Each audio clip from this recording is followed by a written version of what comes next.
Enkelejt Alibeaj ka shpallur largimin e tij nga politika aktive duke e shoqëruar me një mesazh të fortë për situatën politike në vend. Në një deklaratë publike, ai ka kritikuar ashpër klimën e kompromisit mes mazhorancës dhe opozitës, duke theksuar se fituesit e vërtet janë Edi Rama dhe Sali Berisha, ndërsa humbësit qytetarët shqiptar.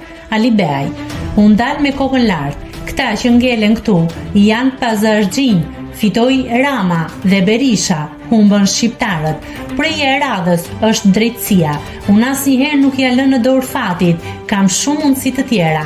Politikës aktive jo, asaj publike, nëse ju më pranoni, pse jo?"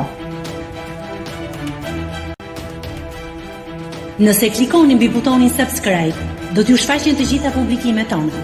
Ju ftoj t'i bëni subscribe kanalit, të pëlqeni videot dhe të lini komentin tuaj.